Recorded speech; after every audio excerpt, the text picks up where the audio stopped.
Yo, what's going, everybody? Welcome to another episode of Ask Michael. Ask Michael. Ask Michael. Ask Michael. Yeah, I really appreciate it, man. I see you too, man. I see you.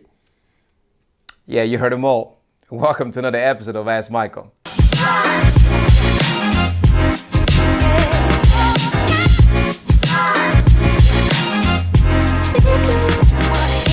Now, in this episode, we are going to look at a question from Vlad. Vlad is from Ufar. Yeah, by the way, okay, I had heard of this place before, but I really never knew much about it. After this message, I kind of checked it out, and it's a pretty good place to visit. I think for record purpose, for adventure purposes, yeah, I would like to visit. So, Vlad's question goes like this. Yeah, I'm just gonna dive right into it. No wasting time. It's 2022. Everything should be no, okay, no, it's not rapid. Yeah, so let's just look at the question from Vlad. Yeah, now the question goes like this. Hi, Michael. Yeah, by the way, Vlad, you spelled my name wrongly, but that's okay. It's forgivable. It's Michael, not Mikel. So I'm not very happy in my pronunciation.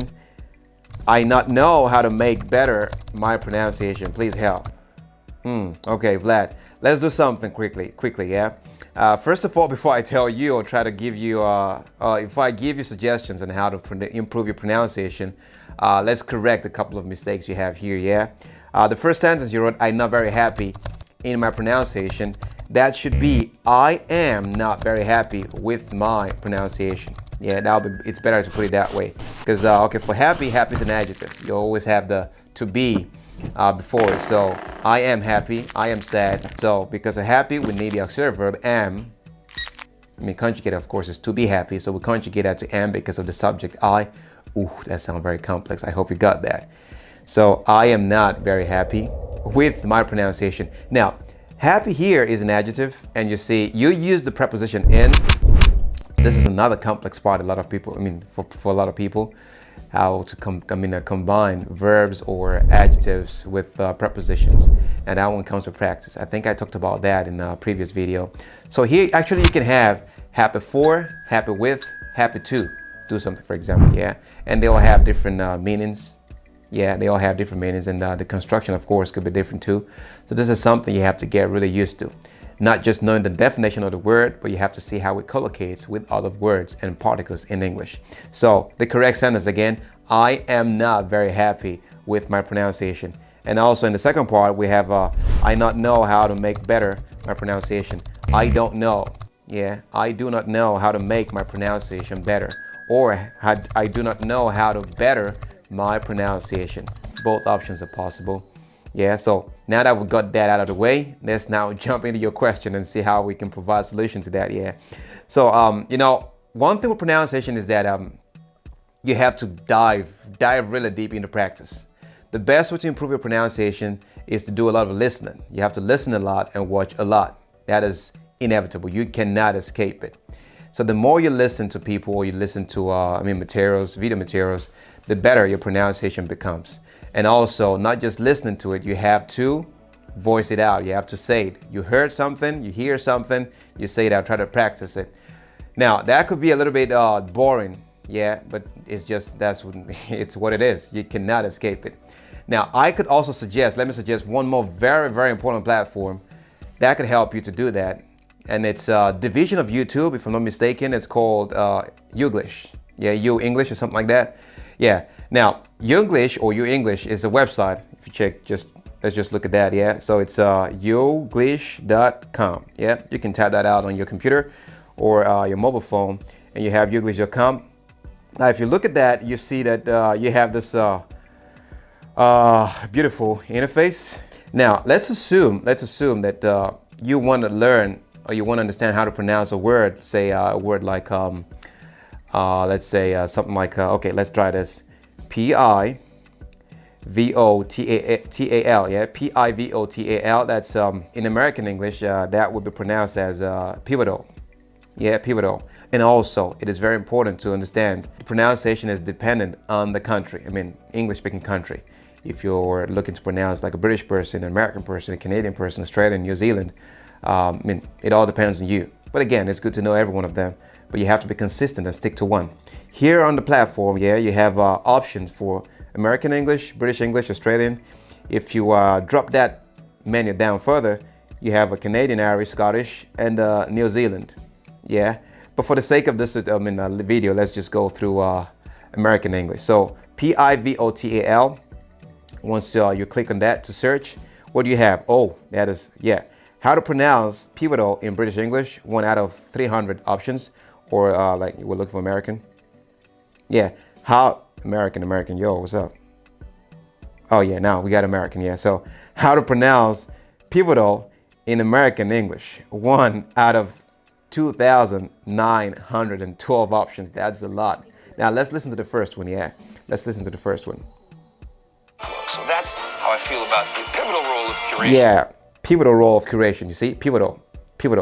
Now you get exact native way in which this word is pronounced. Yeah, let's try another one. You have a lot of options. You have 2,912. So if you have time, you can check them all out, but I think you wouldn't have to check all of them out. Let's see, another one. The pivotal calamitous. Yeah, the pivotal calamitous. Yeah, the pivotal again. And an American person. Story of a truly pivotal moment in Yeah, science. pivotal moment. That's another option.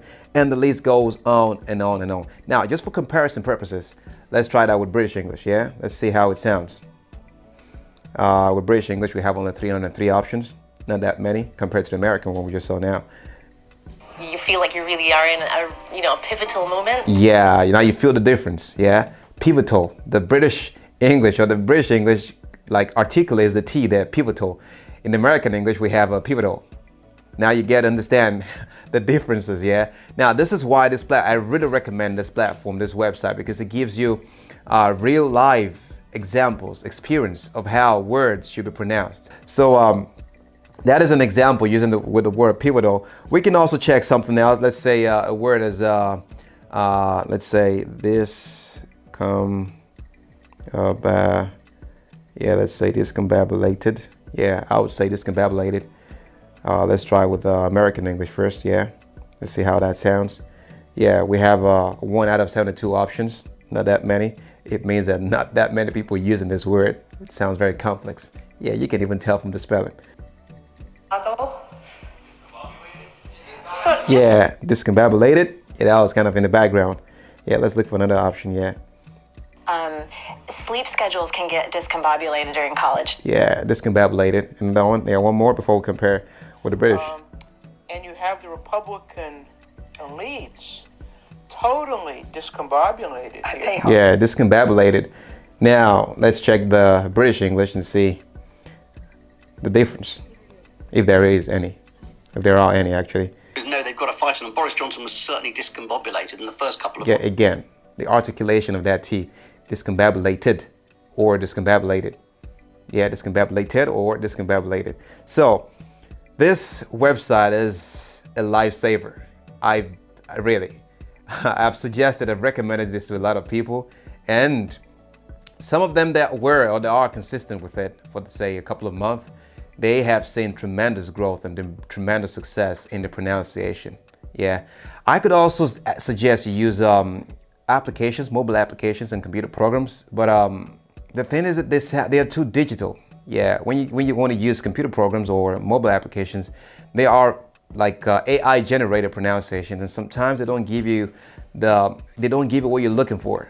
So this website, yeah, which is a division of YouTube actually, I think I'm correct with that. Yeah, I really don't know who came up with that, but it doesn't really matter. It gets the job done. Yeah, so it can really help you out with your pronunciation a lot, like a whole lot. You start seeing progress. I mean, if you're consistent with it. Consistency is key. Yeah, so combine this with listening, with communication if you have the opportunity to. Yeah, if you have an English teacher or if you have friends you communicate with, and you combine that with this, you put all this together, man, Vlad, you are gonna see like magnificent growth or magnificent success in your pronunciation. So yeah, one more thing, Vlad. To make this process as painless as possible, I recommend you pick a country or pick a style and stick to that style. So if you're for American English, pick it, yeah, stick to that. If you do more British, yeah, take it and then just stay there, yeah. Australian, Canadian, New Zealand, Scottish, Irish, just pick a lane and stick to that lane. That is gonna make the process a lot easier, a lot easier, yeah. Now, if you wanna just if you want to take some time to listen or hear how there's other countries, I mean, outside what you've chosen, pronounce certain words, it's absolutely okay. This is going to help you in the long run, actually. You get to understand people easier from different locations. Yeah, so basically that's that on this episode of Ask Michael. I would really love to see your progress in a couple of weeks, a month. Yeah, I mean, get back to me, write me, or put something down in the comment section and let us see how this helps you out in a couple of weeks, in a couple of months. But don't forget that consistency is the key. If you're not consistent with it, it's just a waste of time. So for any other person who might have the same issue like Vlad, yeah, make use of these suggestions, and would like to see your result also in the comment section or in email or just DM or something. So yeah, basically that's that about that. And don't forget to keep the questions coming, and I'll keep the answers flowing as well. Yeah, and one more thing. Make sure you have a fabulous 2022, an amazing one. In the meantime, take it easy. I'm out.